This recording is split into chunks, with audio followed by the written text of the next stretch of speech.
And again, the tower fan goes because of a chilly winter morning.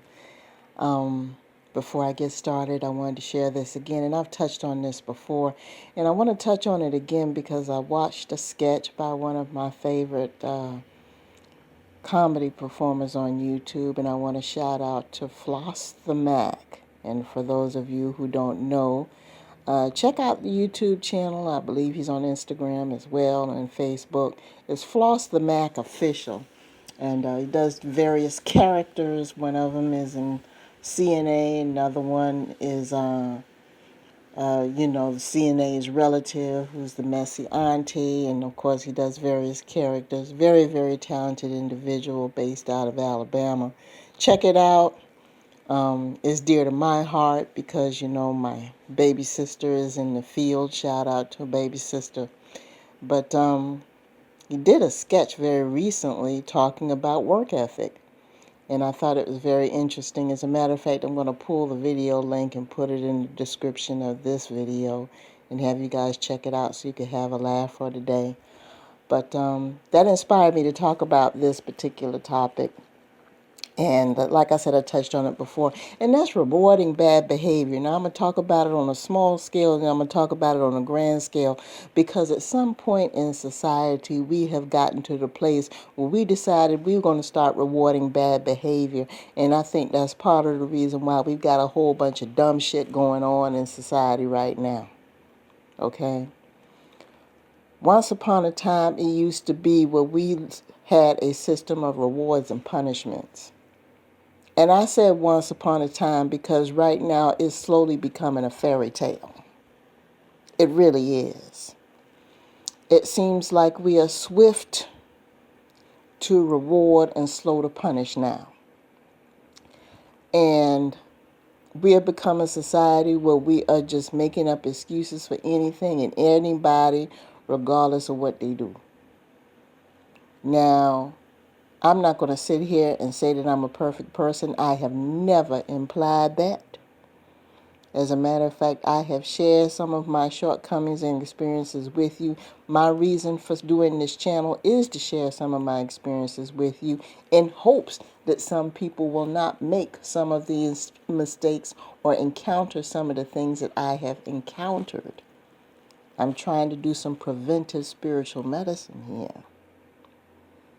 Now, of course, in the end, it's your choice.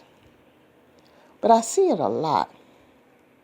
Let's go back to childhood, shall we? Let's say that you have some children that do the right thing.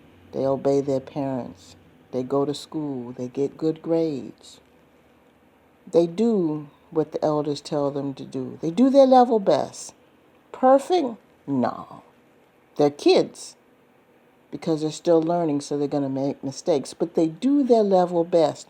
When I was a little kid, before you got toys and rewards and were allowed to go outside and to parties and things, you had to do your homework before you were allowed to do those things. You had to do your homework before you were allowed to watch TV and spend time on the phone and do extra things in the afternoon. Unfortunately, a lot of kids don't have that type of supervision when they get home, so they're left to their own devices. I don't blame the parents because a lot of them are in a financial situation where they're not required to supervise. They have to work. They have to work, so their schedules don't allow them to be there to see that. And some of them don't have the funding to put their children in a structured after-school program where that supervision is given to them one-on-one. So a lot of them, they had come home and do whatever they want to do. Now, some of them, they're taught at a young age when they come home to automatically do it, whether the parents are around or not. And when they're taught very, very small, preschool, that education is important and homework is important, by the time they get into middle school and high school, they automatically know when they come home, whether they have supervision or not, they already know, okay, let me go ahead and get homework out the way, so that way when mom, uncle, grandma, whoever it is that is taking care of them. By the time they get home and they ask me about it, I don't have to lie. The homework's already done. I don't have that on my conscience because the programming's already there. But some of them it's not, because education's not a priority. Because the guardian is not educated. Because the guardian was not taught that education was a priority in order to get skills, in order to get a decent job. Now, am I saying that education is the holy grail of finances? I'm not saying that, because there are some jobs that do not have formal education where you can make good money. That's the truth, yes. But as a child, we as individuals in different stages of our lives, there are certain duties that we have. And when you are a child, your job as a child, because we all have jobs, your job as a child is to learn, period. Your job as a child is to learn. And your institution of learning is some sort of education.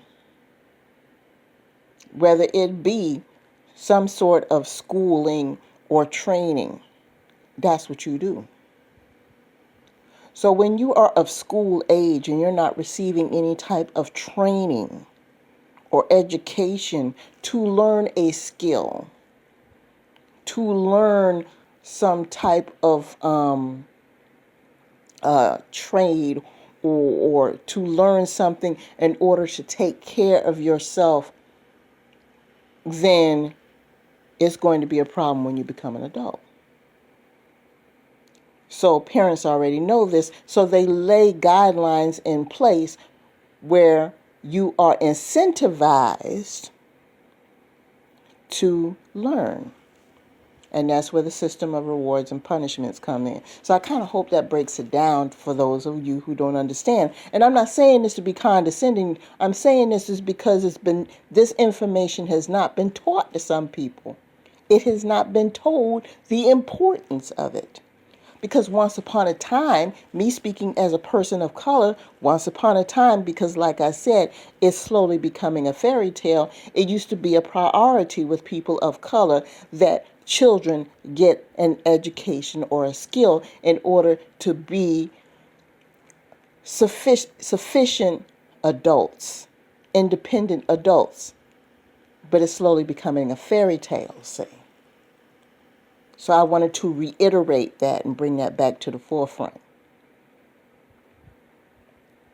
And what happened was, back in the day, is that those who strive to do that, they will be rewarded.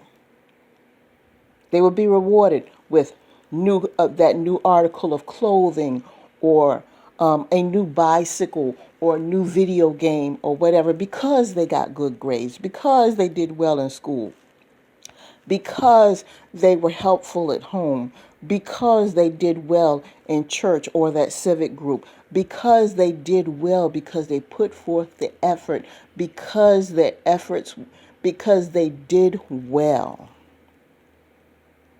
And the ones who didn't got nothing.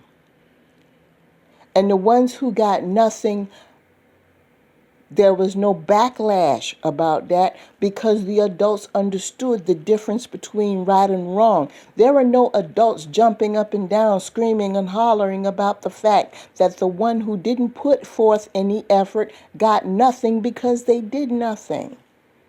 And that's the problem. There's nothing wrong with trying, but the problem that I have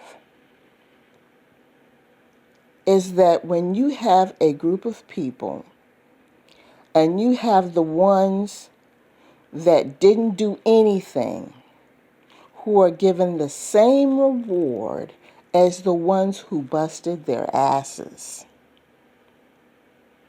So we're going to fast forward to society as a whole today. Grown folks. Let's go to the workplace. I'm going to give that as a commonplace example, because I believe that's the source of a contention of a lot of workplace violence. Okay?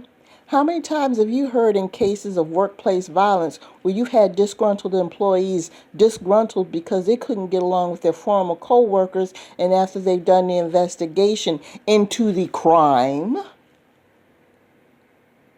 you find out that that worker was disgruntled because they weren't duly compensated, because they were working harder and they were overlooked for positions, overlooked for bonuses, and they worked harder and better than the people who were above them who put forth no effort. That's a broken system of rewards and punishments. Same concept, see? And we as society need to get away from that. The person who busts their ass and does right needs to get the brass ring. And the person who is lazy and does nothing needs to get nothing. It's not hard.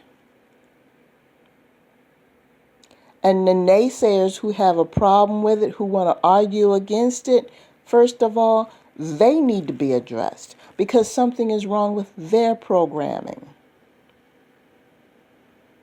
It amazes me when I see parents who are sore losers because their child, who didn't put forth the effort, whose child was probably lazy, entitled, spoiled, didn't do the work, whined and cried about the situation, instead of trying to encourage and instill in their child hard work and discipline, they'd rather take on the same characteristics as the child. Wonder where the child got it from. They want to get on this huge tirade about how they feel that their child should get the same reward. That's bullshit. You have groups that are out here that are pandering to people who didn't put forth as much effort. I have a problem with that. Am I saying that a person shouldn't be compensated for trying? No, I'm not saying that at all, so please don't get it twisted. But what I am saying is I don't think it's fair that the people who have done everything right, followed the rules, and who have gone above and beyond be compensated the same way and given the same reward as people who have done nothing. If you do nothing, you should get nothing. Period. What you put in is what you should get. That's the way it should be. And fortunately, that's the way it's going back to. And I'm very glad at that. Look around, people. The people who are working hard, who have stood idly by and have seen this system in place, this broken system, they're getting tired. They're getting frustrated. They're sick of the workplace injustices. They're sick of the educational injustices. They're sick of the relationship injustices in romantic relationships, social relationships, family relationships. They're sick of the injustices. And a lot of people would rather just be by their damn selves. I know I am to the point now where I'm like, look, if I'm going to knock myself out for this and I'm not going to get a just reward, I don't want to hear it. And the sad part about it is these people will turn around and give an excuse as to why they feel a person who has put in no effort is entitled to a reward. That's what's so twisted about the whole thing. So it makes you wonder, who needs more help? The person who's lazy or the person who makes excuses for them? It makes you think, huh? With that being said, I'm going to go ahead and let you guys go. Peace to you.